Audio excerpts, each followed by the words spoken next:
مسجد الحرام سے نماز فجر دیکھیے روزانہ صبح 5:30 بجے صرف ETV اردو پر۔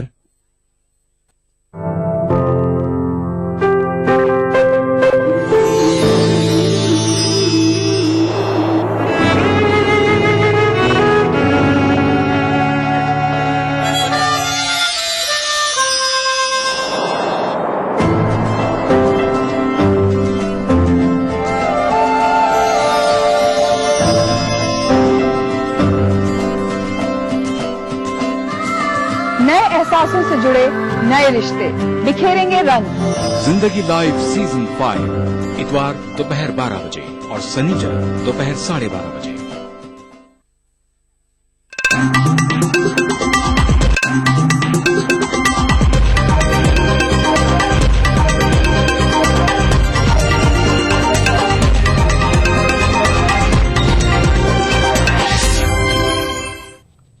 بریک کے بعد اب کچھ انٹرنیشنل نیوز۔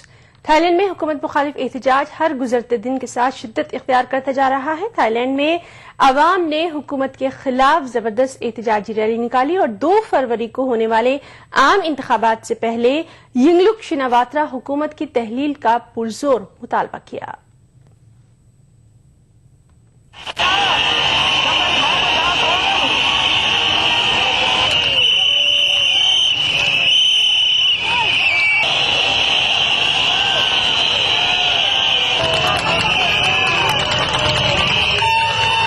تھائی لینڈ میں 2 فروری کو ہونے والے عام انتخابات سے قبل موجودہ حکومت کو تحلیل کرنے کا مطالبہ کر رہے احتجاجیوں نے دارالحکومت بینکاک میں کئی سڑکوں پر ڈیرا ڈال دیا ہے۔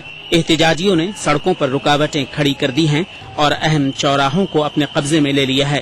حکومت نے نظم و نسق قائم رکھنے کے لیے 18,000 سیکیورٹی اہلکاروں کو مورچے پر تعینات کر دیا ہے۔ احتجاجی نومبر 2013 سے مسلسل اپنی مہم چلا رہے ہیں۔ ان کا مطالبہ ہے کہ وزیر اعظم ینگلک شناواترا ملک کی باغ ڈور چھوڑ دیں۔ احتجاجیوں کا الزام ہے کہ ینگلک شناواترا اپنے بھائی اور سابق وزیر اعظم تھکسن شناواترا کی کٹ پتلی کی طرح کام کر رہی ہیں۔ تھکسن کو 2006 میں فوج نے معزول کر دیا تھا اور وہ خود ساختہ طور پر جلاوطن ہو گئے تھے۔ احتجاجیوں کا دعویٰ ہے کہ تھکسن کی معاون جماعتوں کی عوام کو لبھانے والی پالیسیوں سے ملک کی جمہوریت کو نقصان پہنچ رہا ہے۔ حالانکہ تھکسن کی معاون جماعتوں کو دیہی ووٹروں کی حمایت حاصل ہے اور تھائی لینڈ کی پارلیمنٹ میں انہیں اکثریت بھی حاصل ہے۔ تھائی لینڈ کی اہم اپوزیشن جماعت 2 فروری کو ہونے والے عام انتخابات کا بائیکاٹ کر رہی ہے۔ حکومت مخالف احتجاجی ینگلک شناواترا سے عہدہ چھوڑنے کا مطالبہ کر رہے ہیں، جبکہ وزیر اعظم ینگلک شناواترا نے احتجاجیوں سے جمہوری عمل کا احترام کرنے اور انتخابات میں حصہ لے کر اگلی حکومت تشکیل دینے کی اپیل کی ہے۔ تھائی لینڈ میں پچھلے سال کے آخر میں شروع ہوئے احتجاج کے دوران اب تک کئی افراد ہلاک ہو چکے ہیں۔ احتجاجیوں نے اب اہم وزارتوں کا محاصرہ کرنے اور ان کی بجلی سپلائی منقطع کرنے کا منصوبہ بنایا ہے۔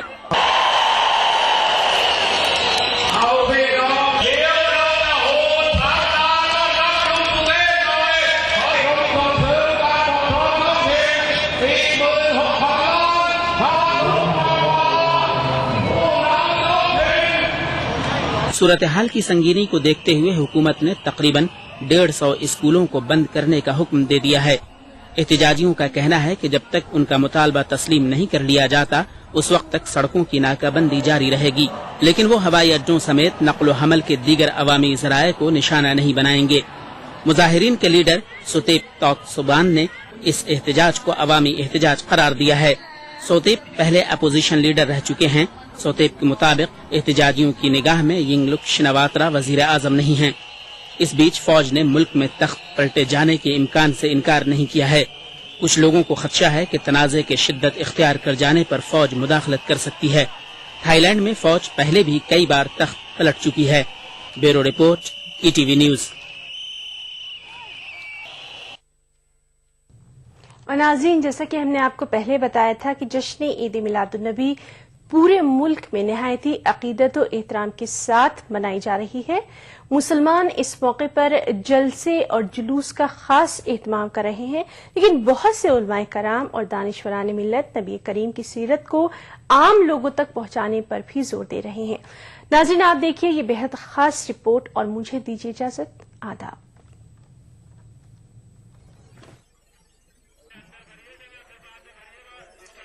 اسلامی تعلیمات کے مطابق اللہ نے انسانوں کی رہنمائی کرنے کے لیے دنیا کے ہر خطے اور قوم کے پاس اپنے پیغمبر بھیجے.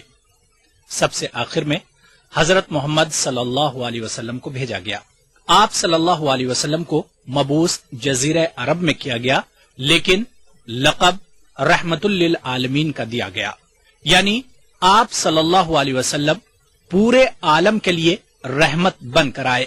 علماء کرام کے مطابق آپ نے اللہ کے پیغام کو عام کرنے کے ساتھ سماج میں انصاف اور رواداری قائم کرنے، سماج کے کمزور طبقات، خواتین، یتیموں اور بچوں کے حقوق، آپ کی سیرت یعنی زندگی کو سب کے لیے نمونہ عمل قرار دیا گیا ہے. حضور صلی اللہ علیہ وسلم کی ذات گرامی اور آپ کی نبوت و رسالت اور آپ کا مشن عالمی ہے، دائمی ہے، اور ہمارا اس سے تعلق ہم وقت ہے. اللہ تعالیٰ نے فرمایا کہ اللہ کے رسول کی ذات میں تمہارے لیے بہترین نمونہ عمل ہے، اور اس نمونہ عمل سے وہ انسان فائدہ اٹھائے گا جس کو اللہ پر یقین، آخرت پر یقین، اور جو اللہ کو کثرت سے یاد کرنے والا ہوگا. تو ہم یہ چاہتے ہیں، مسلمانوں کو جو پیغام دینا چاہتے ہیں کہ ٹھیک ہے آپ ربیع الاول میں جلسے کیجئے، سیرت پر بیانات کیجئے، لیکن سیرت کے عنوان سے جھاڑ فانوس لگانا اور فضول خرچی کرنا یہ نبی کو پسند نہیں. علماء کرام کے مطابق آپ صلی اللہ علیہ وسلم کی سیرت کے پیغام کو عام کرنا یوم ولادت پر خراج عقیدت پیش کرنے کا سب سے بہترین طریقہ ہے. اس کے لیے جو بھی طریقے ہو سکتے ہیں انہیں استعمال کرنا چاہیے، لیکن شان و شوکت کے مظاہرے سے پرہیز کرنا چاہیے. نبی کا جیسے گھر تھا اور نبی کی جیسے مسجد تھی، اور نبی نے جس سادگی کا حکم فرمایا اس سادگی کا مظاہرہ کرنا چاہیے. ملک بھر کی مختلف تنظیموں، مذہبی رہنماؤں اور سماجی کارکنان نے بھی لوگوں سے اپیل کی ہے کہ وہ اس جلوس میں سنجیدگی اور متانت کا مظاہرہ کریں. اس سلسلے میں کانپور میں محمدی رتھ بھی نکالا گیا ہے، جو سیرت رسول صلی اللہ علیہ وسلم کو عام لوگوں کے پاس پہنچانے کے ساتھ ساتھ نوجوانوں کو یہ تلقین بھی کر رہا ہے کہ وہ جلوس محمدی میں خرافات سے پرہیز کریں. ETV news, Lucknow.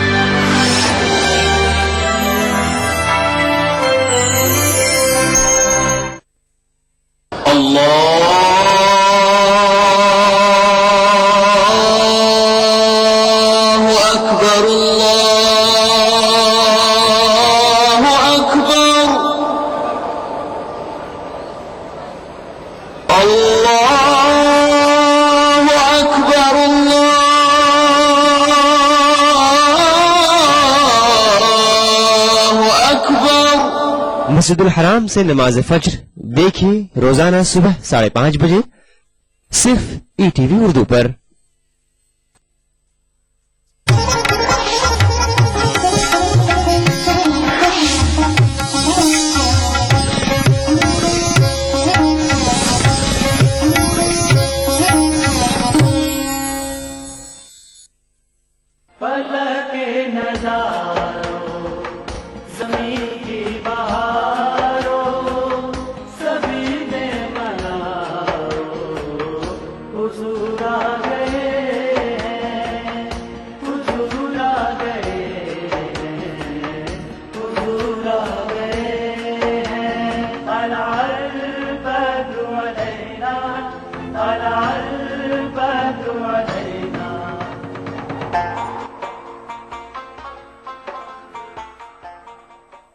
حضور کے امتی یا رسول اللہ سلام درود پڑھ رہے ہیں، اور فرشتہ کہتا ہے فلاں ابن فلاں، فلاں کا بیٹا، فلاں کا پوتا، اس طرح ان سیغوں کے ساتھ آقا آپ کی بارگاہ میں درود و سلام بھیج رہا ہے.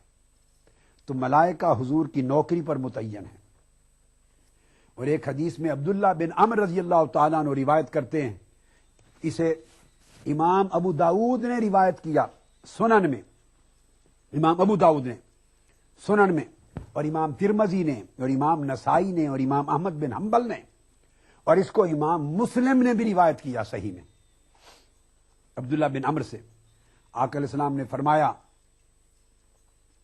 کہ کثرت کے ساتھ کہ نماز کے بعد جب اذان ہو جائے تو پھر اذان کے کلمات دہراؤ اور میرے لیے وسیلہ طلب کرو اور صلات پڑھو، اللہ رب العزت اور اس کے ملائکہ تمہارے اوپر کثرت سے صلات پڑھیں گے۔ اور جو اگلی حدیث بتا رہا ہوں وہ آقا علیہ الصلوۃ والسلام سے مروی، اور وہ عبداللہ بن عمر سے آقا علیہ السلام نے فرمایا اگر کوئی ایک شخص ایک بار مجھ پہ سلام بھیجتا ہے صلی اللہ علیہ وملائکتہ 70 صلاۃ، اللہ اور اس کے فرشتے ایک درود و سلام کے بدلے میں 70 مرتبہ درود و سلام اس پر بھیجتے ہیں۔ ملائکہ کی نوکری آقا علیہ السلام پر، اور پھر اس سے بڑھ کر اور آپ کیا لیتے ہیں، اور یہ عمل جاری رہے گا۔ بڑی اہم بات، اس کو امام عبداللہ بن مبارک نے روایت کیا، امام عبداللہ بن مبارک نے، اور یہ حدیث جو اب کوٹ کر رہا ہوں یہ حضرت کعب الاحبار روایت کرتے ہیں کہ وہ حضرت عائشہ صدیقہ رضی اللہ تعالی عنہ کی خدمت میں پیش ہوئے، اور حضرت عائشہ صدیقہ کی بارگاہ میں بیٹھ کر وہ حضرت کعب حضور کی شان کے تذکرے بیان کرنے لگے، ذکر مصطفیٰ کرنے لگے۔ اس حدیث کو امام دارمی نے روایت کیا اپنی سنن میں، امام قاضی اسماعیل نے فضل الصلاۃ میں، اس حدیث کو امام بہقی نے روایت کیا اپنی شعب میں، اس حدیث کو امام عبداللہ بن مبارک نے روایت کیا کتاب الزہد والرقائق میں، ان سب کتب میں اسانید جیدہ کے ساتھ۔ وہ کہنے لگے کہ ما من فجر یطلع الا 70,000 ملک یضربون قبر النبی صلی اللہ علیہ وآلہ وسلم، ہر روز صبح جب سورج طلوع ہوتا ہے 70,000 فرشتے اللہ پاک اتارتا ہے، اور حضور کی قبر انور کے ارد گرد 70,000 فرشتے جرمٹ بنا لیتے ہیں۔ یضربون القبر باجنحتہم، اور اپنے پر برکت حاصل کرنے کے لیے مزار مصطفیٰ کے ساتھ لگاتے ہیں، مس کرتے ہیں۔ وَيَحُفُّونَ بِهِ، اور وہ ملائکہ مزار مصطفیٰ کے اوپر سے نور کا سایہ کر لیتے ہیں۔ وَيُصَلُّونَ عَلَيْهِ، اور سارا دن حضور پہ درود و سلام پڑھتے رہتے ہیں۔ فَإِذَا أَمْسَوْا عَرَجُوا، وہ فرشتے جو صبح اترے تھے 70,000 وہ آسمانوں کو واپس پلٹ جاتے ہیں۔ وَحَبَطَ 70,000 مَلَكٍ، اور 70,000 مزید نئے فرشتے نیچے آ جاتے ہیں۔ يَحُفُّونَ بِالْقَبْرِ وَيَضْرِبُونَ بِأَجْنِحَتِهِمْ وَيُصَلُّونَ عَلَى النَّبِيِّ، تو حضور کی قبر انور کے ارد گرد گھیرا کرتے ہیں، طواف کرتے ہیں، اور پروں سے چھوتے ہیں، درود پاک پڑھتے ہیں۔ اور فرمایا آقا علیہ السلام نے 70,000 باللیل و70,000 بالنہار، 70,000 روزانہ رات کو اترتے ہیں، 70,000 روزانہ دن کو اٹھتے ہیں، اور یہ 70,000 کا نیا سے نیا وفد ہر صبح نیا، ہر شام نیا، ہر روز اترتا رہے گا یہاں تک کہ قیامت کا دن آ جائے گا۔ حتی اذا انشقت عنہ الارض خرج فی 70,000 من الملائکۃ یوقرونہ، حتیٰ کہ قیامت کے دن جب حضور کا مزار اقدس کھلے گا اور باہر تشریف لائیں گے تو قیامت کے دن لے جانے کے لیے بھی 70,000 فرشتے حضور کو اپنی جھرمٹ میں لے جائیں گے اور توقیر کر رہے ہوں گے، اور قیامت کے دن تعظیم مصطفیٰ کا ڈنکا بجایا جا رہا ہوگا، قیامت کے دن ادب مصطفیٰ کا ڈنکا بجایا جا رہا ہوگا۔ ہر کوئی قبر سے نکلے گا اپنے حساب و کتاب کے لیے تھر تھر کانپتا ہوا، مصطفیٰ نکلیں گے 70,000 فرشتوں کے جھرمٹ میں عظمت کا صحرا بلند کرتے ہوئے، اور حدیث کے لفظ ہیں کہ وہ جب باہر نکلیں گے 70,000 فرشتے من الملائکۃ یزفونہ، وہ دلہا کی طرح حضور کی بارات لے کر جائیں گے قیامت کے دن۔ میرے آقا قیامت کا دلہا ہوں گے، جیسے باراتی دلہا کو عزت و تکریم سے لے کے قیامت کے دن جاتے ہیں، مصطفیٰ کو یوقرونہ و یزفونہ، اس طرح تعظیم و تکریم کے ساتھ لے جایا جائے گا۔ اندازہ کر لیں یہ عظمت میرے مصطفیٰ کی ملائکہ کے ہاں ہے، یہ ادب۔ کتنا بد نصیب ہے وہ مسلمان جو انسان ہو کر تاجدار کائنات کی ادب و تعظیم پر شک کرے، وہم کرے، وسوسہ میں مبتلا ہو جائے۔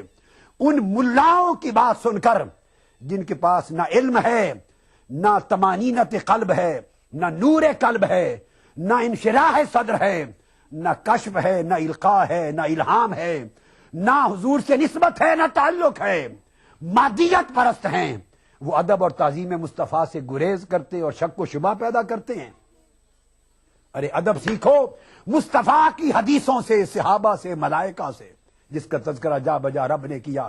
ادب مصطفیٰ سیکھو اللہ کی سنت سے کہ قیامت کے دن کس طرح ادب کے ساتھ مصطفیٰ کو بلایا جائے گا۔ یہ ملائکہ کی نوکری تھی حضور کی سلطنت میں۔ اور ایک ایمان افروز بات کہہ دوں، ارے یہ تو اس وقت کی بات ہے جب آقا علیہ السلام کی بعثت ہو گئی۔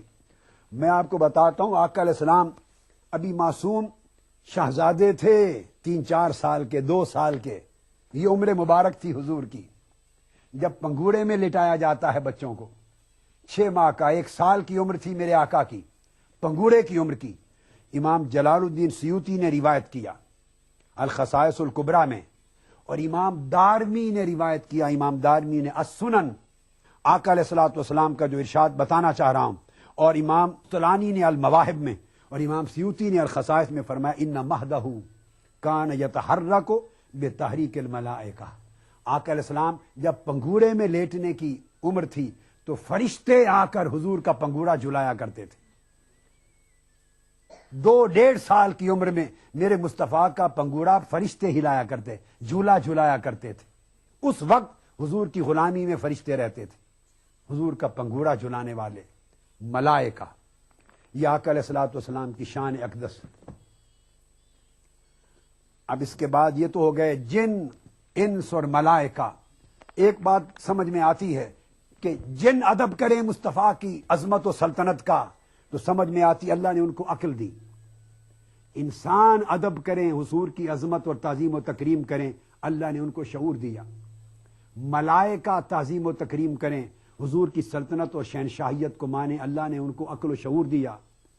اب آئیے ذرا ان مخلوقات کی بات کرتے ہیں، چونکہ میں نے شہنشاہ کائنات کہا اپنے آقا کو، جن کے پاس عقل و شعور بھی نہیں ہے، جو مکلف بھی نہیں ہے، جن پر نماز، روزہ، حج، زکوٰۃ کچھ واجب نہیں، نہ عقل ہے، نہ شعور ہے، نہ فہم ہے۔ اب ان طبقات کی طرف بھی آ جائیے۔ میری مراد حیوانات ہیں، میری مراد نباتات ہیں، میری مراد جمادات، پتھر، درخت ہیں، میری مراد اجرام فلکی ہیں۔ آئیے جانوروں سے پوچھئے کہ تم آقا علیہ السلام کا ادب و احترام کیسے کرتے؟ حدیث سن لیجئے، امام حنبل روایت کرتے ہیں، امام احمد بن حنبل، حضرت انس بن مالک رضی اللہ تعالیٰ عنہ راوی ہیں۔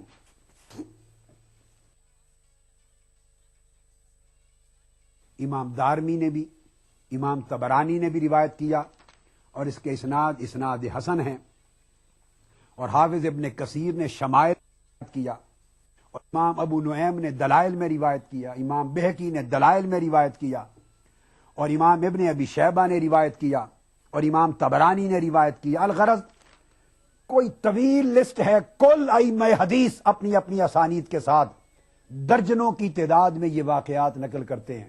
میں 1-2 نمونے کے لیے کوٹ کر رہا ہوں احادیث صحیحہ سے۔ انس بن مالک کی روایت مسند احمد بن حنبل اور دارمی سے کہ انصاریوں کا ایک گھر تھا مدینہ پاک میں، ان کا اونٹ پاگل ہو گیا۔ یہ بات بڑی اہم ہے، ان کا اونٹ پاگل ہو گیا اور ہر ایک کو کاٹنے کے لیے دوڑتا تھا۔ اب وہ انصاری آقا علیہ السلام کی بارگاہ میں آ گئے۔ اب یہ حضور کی سلطنت کی باتیں ہیں۔ میں پوچھتا ہوں سید اسامہ العبد صاحب رئیس ہیں جامعۃ الازہر، مصر میں قاہرہ میں کسی کا اونٹ پاگل ہو جائے تو آپ کے پاس آتے ہیں ٹھیک کروانے کے لیے؟ آئیں گے کہ آپ جامعۃ الازہر کے رئیس ہیں، ہمارے اونٹ کو ٹھیک کر دیں؟ آپ کہیں گے بھی میں علم کا استاد ہوں، اونٹوں کا معاملہ میں کیا جانوں؟ اب عقیدہ دیکھیے، انصاری آقا علیہ السلام کی بارگاہ میں آ گئے، عرض کہ یا رسول ہمارا اونٹ پاگل ہو گیا ہے، کاٹتا ہے، دوڑتا ہے، ہر شخص پر حملہ کرتا ہے، آپ تشریف لائیے اور اس کو ٹھیک کر دیجئے۔ یہ عقیدے تھے صحابہ کے، ان کو پتا تھا کہ اونٹ اور جانور بھی مصطفیٰ کے غلام ہیں۔ آقا علیہ السلام چل پڑے، جب ان کے گھر گئے تو اندر داخل ہونے لگے، اونٹ جہاں جس حویلی میں تھا، فمشى النبي نحوه فقالت الانصار یا نبی اللہ انه قد صار مثل الكلب الكلب وَإِنَّا نَخَافُ عَلَيْكَ سَوْلَتَهُ. یا رسول اللہ آپ اکیلے اندر داخل ہو گئے, یہ تو پاگل ہے اونٹ, حملہ کر دے گا, آپ کو تکلیف پہنچائے گا. یا رسول اللہ اس طرح سامنے نہ جائیں, اب قربان جائیں. میرے آقا کی جواب سنیے. فرمایا قال لیس علی منہ باس فلما نظر الجمل الی رسول اللہ اقبل نحوہ حتی خر ساجدا بین یدیہ. آقا نے فرمایا اونٹ مجھے کچھ نہیں کہتا.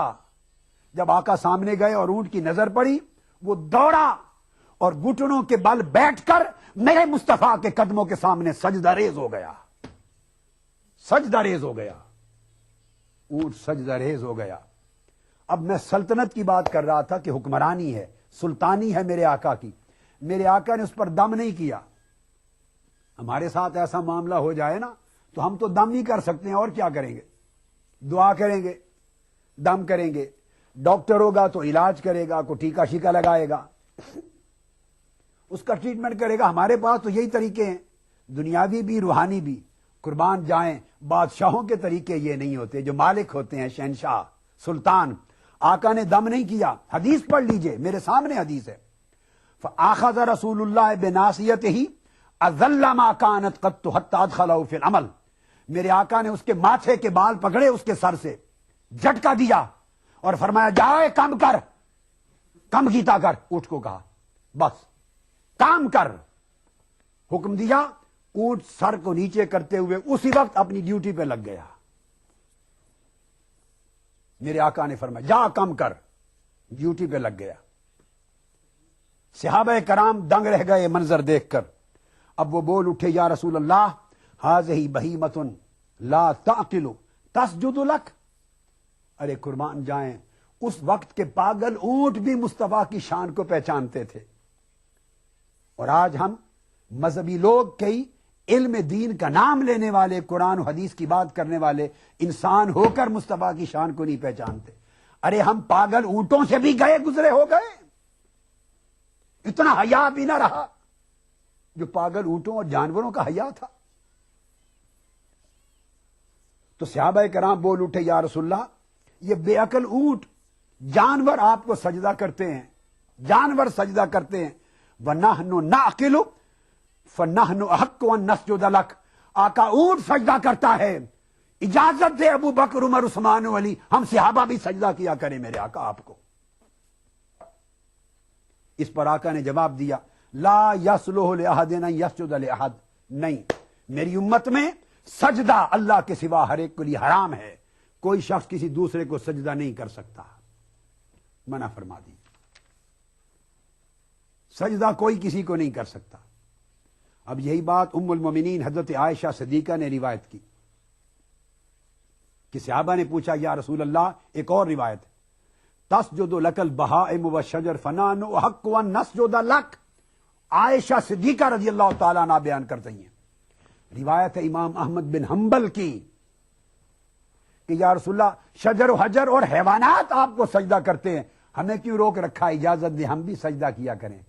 میرے آقا نے فرمایا نہیں, کسی ایک شخص کو دوسرے کو سجدہ کرنے کی اجازت نہیں. میں تعظیم میں بھی سجدہ کرنا میری امت و شریعت میں حرام کر دیا گیا ہے.